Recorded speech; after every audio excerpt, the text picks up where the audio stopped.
Alright, what's up guys? My name is Zach and today I am driving a 2005 Pontiac Montana SV6.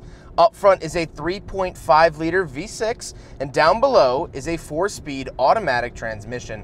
Now I am super excited to be driving this here Pontiac Montana for a couple of reasons, but mainly the fact that this is a Pontiac minivan, something that hasn't been on the market in almost 2 decades. And I love filming cars that aren't around much anymore. This is a very quirky car and a very rare car because they only made it for 2 model years here in the United States, and so we'll be getting into that a little bit later on. But before we get on to anything else, I have a website, zachpradel.com, where you can buy stickers and other merch when it becomes available. You could also submit your own vehicle to be reviewed by me through a quick and easy submission form, and you get a video of your car just like this one.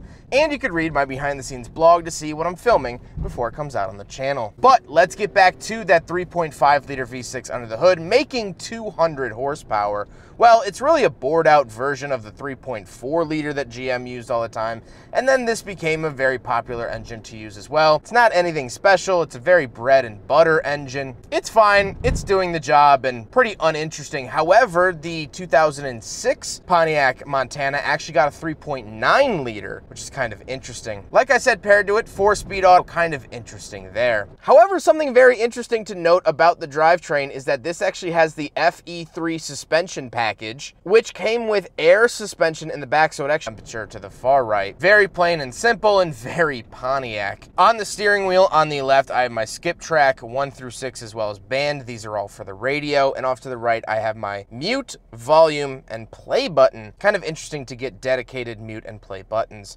The steering wheel is very, very Pontiac. You see this in a lot of their other models. Mini headlight switches and dimmer switches as well as interior lights. And on the door, I have my power mirrors, power locks, and power windows. Interestingly enough, I only have 2 power windows. The rear door windows for the rear opening windows, that's this button here. Then of course I do have the power door buttons, but I want to talk about OnStar here for a second. That's for your garage door openers, but I do want to talk about OnStar. OnStar was still a pretty new product here back in 2005, but it actually dates back to about 2003 where they were able to do what I'm about to tell you. You can call them Engine Light, they can email you a diagnosis about what is happening to your car through the OnStar system. I think that that's super, super cool. I never really knew that. They did that as long ago as 2003, 20 years ago. Pretty neat. Moving into the center, I have 3 climate control vents, as well as a couple buttons for my information screen found in the gauge cluster, as well as traction control and hazard switch. And then I have the radio. Nothing too crazy here. It's a very, very standard GM radio for the era. And then we have the climate controls. Now, I don't get dual zone or anything like that. I do have 5 different fan speeds, which I feel like is a fair amount. However, I can control the rear fan speed down below with this one little turn dial. Then I do have pop-out cup holders. We'll do all of the big friggin' bottle tests together, so we won't test that quite yet, but then I also get another storage bin down below. Moving on to the center console, I do have more cup holders, so now let's do a big friggin' bottle test. And unfortunately, not only does the Montana fail in the center console, it also fails up on the dash as well. So overall, the Montana fails the big friggin' bottle test. However, this little tray table does have a little party trick that you could pull it out at the back if you want a little bit extra space. That's kind of fun. The seats are okay. They're decently comfortable, but they are minivan seats. You do sit pretty high up. They're pretty hard foam, and they're what I've come to expect out of Pontiac from this era for sure. But speaking of seats, we do have back seats, so let's go do some back seat reviews. So first of all, I do have power doors for the Pontiac Montana, which is very, very nice. All right, apparently it rejected me. All right.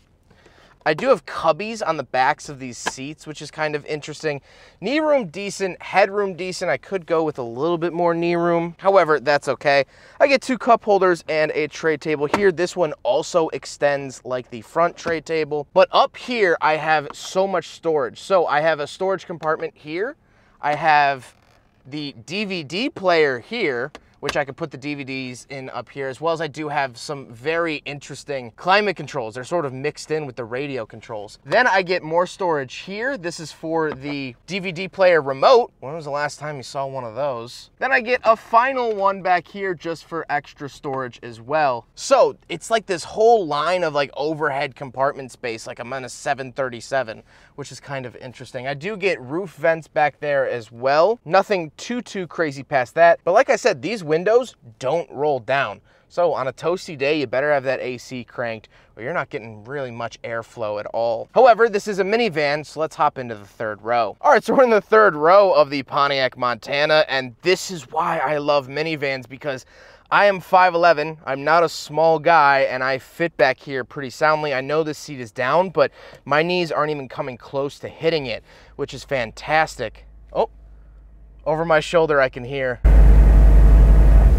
That was the air pump for the air suspension. But anyway, I do get two minuscule cup holders back here, some little trays, and that's about it. Nothing special, but it does have this third row, and it's pretty spacious even for an adult. Getting in is a little bit of gymnastics you have to do, but that's okay. Let's now talk about the cargo space. All right, we're on the back of the Pontiac Montana. Open it up here. And we do get some decent cargo space, nothing too crazy. I do have some little extra storage in here. That's for the jack. But I do actually have these big storage containers, which is really cool and actually really useful. Now I'm a little torn because I feel like if it was a lower loading floor, that might have been more helpful. However, when you fold these seats down, they do match the height of these, so you still get a flat loading floor. Last but not least, over here, we actually have the air suspension. So we get a 12-volt outlet, but this is for the air suspension. This is where the compressor lives, which you just heard a second ago, which is pretty freaking cool that this van has that. Very interesting area back here. Now we gotta talk about the looks, and I find this kind of funny looking because it does look very Pontiac, even though this van was rebadged so many different times by Buick, Chevy, and Saturn. You look at the grille up front, you look at the taillights, and you kind of say, yeah, that kind of is a Pontiac, which is kind of interesting. It's hard to find a brand that has such strong genes that bleeds into even the minivans. Pretty impressive there. Now the SV6 is kind of interesting because they added that onto the Montana name for this generation. It was previously just the Pontiac Montana, and then for the third generation, 2005 and 2006, it was called the Montana SV6. From what I read, this was to compete with SUV naming at the time, but I don't think it worked, or I don't know how truthful that is, so take that as you will. However, with all that being said, let's get on to my final thoughts. What do I think finally driving a Pontiac Montana? Well, I think this thing is really cool and really quirky. How is it as a minivan? It's fine. It's, you know, it's a minivan. What do you want? I think this van is super quirky with all the storage on the inside, the weird FE3 air suspension package, and they only made these for 2 model years here in the United States, 2005, which is this year, and then 2006, where they discontinued it. Now, they still made it in Canada and Mexico up until 2009, where Pontiac closed its doors officially and with it brought all of their vehicles. But this is a U-body, and they still make a version of this van under the Buick marquee in China, which I find to be tremendously interesting. But looking back on 2005, the writing was kind of on the wall, and by late 2005, GM had already planned to cancel this vehicle. Well, why did they do that? Well, they didn't sell all that well in their third generation. The first and second generation sold pretty well, but this gen didn't really. The other reason is that, as we now know today, the market was starting to sway towards SUVs. People didn't really want minivans anymore, at least from American marquees. I don't know how the Chrysler Town & Country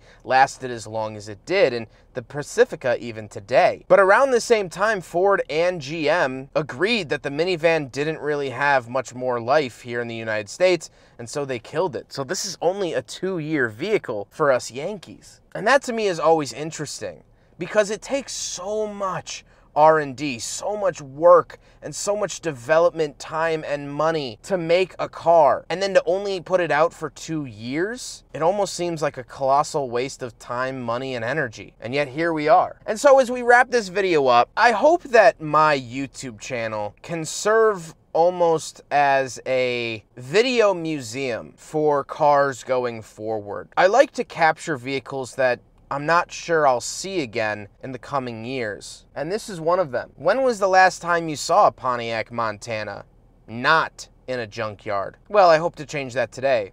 This is a Pontiac Montana still doing the same job it was designed for, now 17 years later. That to me is really special. Huge thank you to Pasquale for letting me take out his Pontiac Montana SV6. This thing is really, really cool. Such a cool piece of GM history that I think is starting to fade into the background. So huge thank you to him for letting me film it here today. But I hope you guys enjoyed the video. Don't forget to rate the video, comment on the video, and subscribe if you really liked it.